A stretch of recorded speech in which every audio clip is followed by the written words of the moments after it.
Bismillahirrahmanirrahim. Dear students, I am Sayyid Naseeb Zada in front of you. Students मैं आज एक और basic statistical experimental और अहम टॉपिक के साथ हाजिर हूं।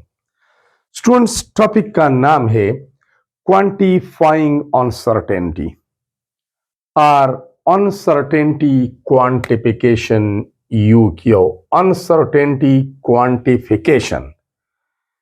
क्वांटिटी मीन्स मकदार कि किसी रीडिंग में अगर डेटा में या ऑब्जर्वेशंस में अनसर्टेनिटी है तो हम उसको कैसी क्वांटिफाई कर सकते हैं या उसकी क्वांटिटी कितनी है, क्वांटिटी मकदार को कहते हैं। उसमें अनसर्टेनिटी गैर यकीनी सूरत हाल जिसको हम क्लियर कट बयान नहीं कर सकते, जिसके ऊपर हम श्योर नहीं है, वो अनसर्टेनिटी कहलाती है। ये कितनी है, इसकी क्वांटिटी कितनी है। तो टॉपिक एग्जांपल के साथ, एग्जांपल की मदद से एक्सप्लेन करते हैं। सबसे पहले हम जाते हैं uncertainty. What is uncertainty? Students, असल में अनसर्टेनिटी गैर यकीनी सूरत हाल को कहते हैं। और ये क्यों गैर यकीनी सूरत हाल? हम यकीन से नहीं कह सकते कि ऐसा होगा। क्यों नहीं कह सकते? इसलिए कि हमारे पास लैक ऑफ नॉलेज होता है, लैक ऑफ इक्विपमेंट्स होता है, हमारे पास पूरा इंफॉर्मेशन नहीं होता, पूरी इंफॉर्मेशन नहीं होती। इसके अलावा नॉलेज हमारा अपडेटेड नहीं होता, या ऐसा कोई इंस्ट्रूमेंट हमारे पास नहीं होता जिसके जरिए हम डेटा को यकीन के साथ मेजर कर सके और उससे अनसर्टेनिटी दूर किया जा सके। स्टूडेंट्स, असल में अनसर्टेनिटी ये है, it refers, this term refers to situations where there is a lack of complete information होती है लेकिन इनकम्प्लीट होती है, पूरी इंफॉर्मेशन हमारे पास नहीं होती। इस वजह से हम यकीन के साथ नहीं कह सकते कि ऐसा होगा। और नॉलेज की कमी होती है अबाउट अ पर्टिकुलर एस्पेक्ट, किसी डेटा, किसी एस्पेक्ट के बारे में, leading to uncertainty and unpredictability. Prediction पहले से किसी काम या वाकया पेश आने के बारे में बात करना, जिसको हम पेशगोई कहते हैं।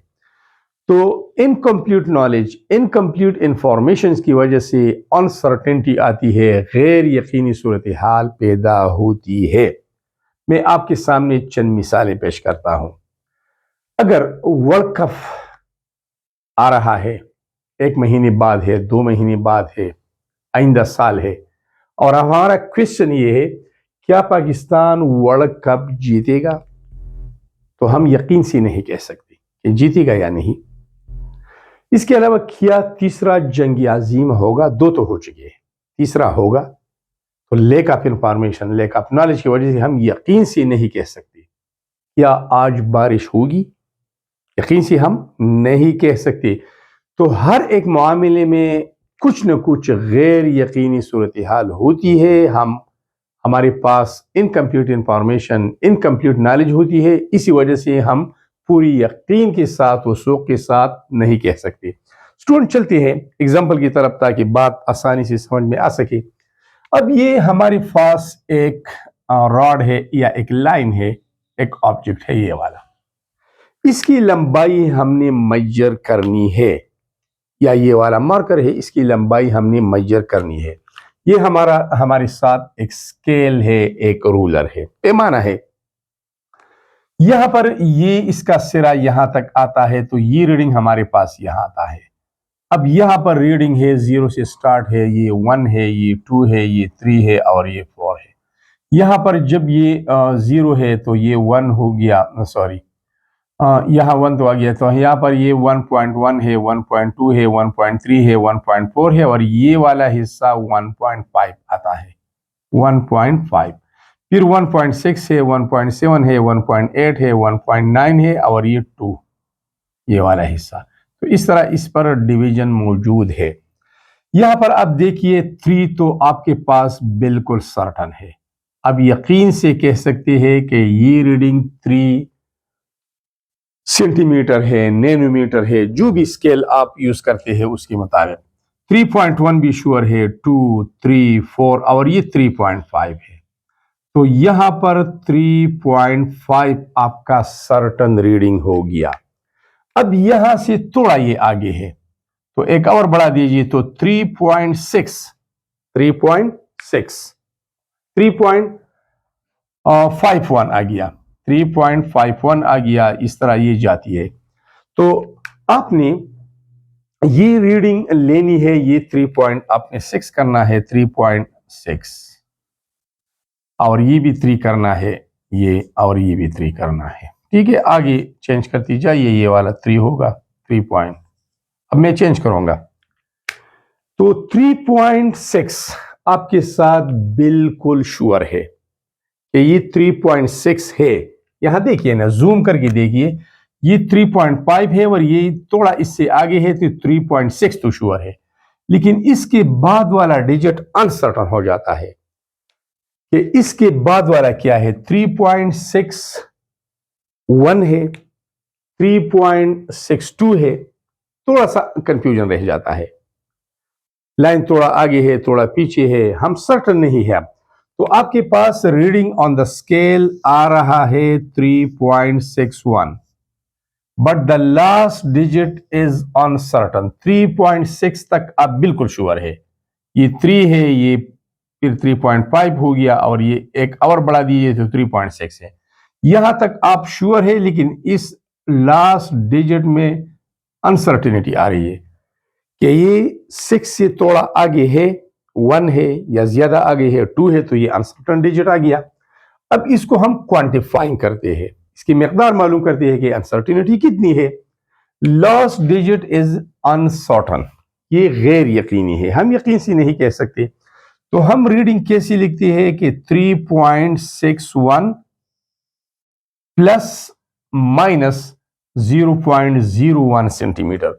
अब यहां पर मैंने लिखा है the smallest division is equal to 1 nanometre. अब अगर हमारे पास वो स्मॉलेस्ट डिवीजन 1 नैनोमीटर है, 10⁻⁹ मीटर के बराबर होता है 1 नैनोमीटर, और ये आता है सेंटीमीटर में 0.1 सेंटीमीटर।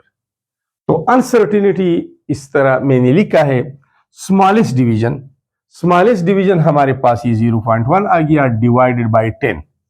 हम इसको 10 से डिवाइड करते हैं, तो 0.1 डिवाइडेड बाय 10, 0.01 सेंटीमीटर ये अनसर्टिनिटी आ जाती है।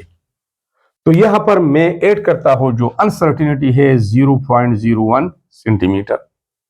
अब इसका क्या मतलब, इसका मतलब यह है कि 3.6 तो श्योर है।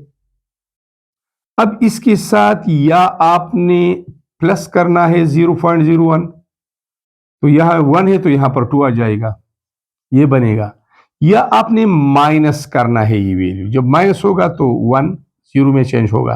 तो ये रीडिंग आपका या ये है और या ये आ जाता है, ये वाला। तो लास्ट वाला डिजिट अनसर्टेन है और ये इसकी क्वांटिफिकेशन है। अब स्टूडेंट्स एक और एग्जांपल की तरफ जाते हैं ताकि आप और भी आसानी से समझ जाए। अगर हमारे पास एक रीडिंग आ रहा है 4.5 मीटर, लेंथ है, लेंथ की पैमाइश हमने की है 4.5, तो 4.5 तो श्योर है, लेकिन आगे वाला डिजिट जो है वो अनसर्टन है। तो हम लिखते हैं प्लस माइनस 0.1 मीटर। अब अगर आपने इससे 4.5 में माइनस करना है इस वैल्यू को, तो ये रीडिंग आ जाएगा। अगर आपने इसके साथ प्लस करना है, ऐड करना है 0.1 को, तो फिर रीडिंग ये आ जाएगा। तो ये दो पॉसिबिलिटीज है। अब एक और रीडिंग लेते हैं। अगर हमारे पास रीडिंग है 26 ml मिलीलीटर और अनसर्टिनिटी तो 26 तक तो श्योर है, लेकिन आगे वाला हिस्सा अनसर्टन है, तो हम लिखते हैं प्लस माइनस 0.1 ml। अब अगर ये वाला वैल्यू आपने इससे माइनस किया, ये वाला इससे, तो आंसर आ जाएगा 25.99 ml। अगर ये इसमें ऐड करते हैं तो फिर ये वाला आंसर आ जाता है। आसानी के साथ आप समझ सकते हैं। तो इसको कहते हैं क्वांटिफाइंग अनसर्टेनिटी, अनसर्टेनिटी क्वांटिफिकेशन। अब एक और टर्म हमारे पास आता है परसेंट अनसर्टेनिटी, परसेंट, कि हम कितनी परसेंट गैर यकीनी सूरत हाल का सामना कर रहे हैं, या हम कितनी परसेंट तजब्जुब का शिकार है, हम श्योर नहीं है, कितने परसेंट श्योर नहीं है। तो लेट्स एक फार्मूला लिखते हैं। परसेंट अनसर्टेनिटी मालूम करने के लिए ये फार्मूला है, अनसर्टेनिटी जो पाई जाती है divided by measure value times 100 या मल्टीप्लाइड बाय 100। अब यहां पर मैं ये रीडिंग लेता हूं, ये वाला 25.99, ये वाला, बस ये एक और रीडिंग ले ले, 2.59 सेंटीमीटर तक हम क्या है, श्योर है, ये मेजर वैल्यू है, ये मेजर वैल्यू है। जिस तरह ये हमारे पास है 3.61, ये मेजर वैल्यू है, तो ये मेजर वैल्यू है, और इसमें अनसर्टेनिटी पाई जाती है 0.01 सेंटीमीटर, प्लस माइनस, या इतना इससे ज्यादा है या इतना इससे कम है। तो यहां पर फार्मूला में फुट करते हैं, परसेंट अनसर्टेनिटी क्या होगी, अनसर्टेनिटी हमारे पास है ये 0.01 centimetre divided by measure value, measure value हमारे पास है 2.59, ये लिख दिया, मल्टीप्लाइड बाय 100, सेंटीमीटर सेंटीमीटर से कैंसिल होगा। अब इस वैल्यू को 100 से मल्टीप्लाई करना है तो जवाब आएगा 1, 1 को 2.59 पे डिवाइड करना है तो हमारे पास जवाब आएगा 0.4 और परसेंट। तो यहां पर परसेंट अनसर्टेनिटी है 0.4। हम 0.4% तजब्जुब का शिकार है, अनसर्टन है, और इससे आगे हम कॉन्फिडेंट है, हम श्योर है, हम सर्टन है कि ये वैल्यू ठीक है या ये एग्जैक्ट है। तो students, these were all about the quantifying uncertainty value और uncertainty quantification which is abbreviated as UQ। इसका अनसर्टेनिटी का डिफिनेशन हो गया, वो एग्जांपल हो गई, और ये आपके पास पहला रीडिंग है, ये दूसरा रीडिंग है, ये तीसरा रीडिंग है। इसके अलावा ये परसेंट अनसर्टेनिटी मालूम करने के लिए फार्मूला है। Thanks a lot for watching this important video.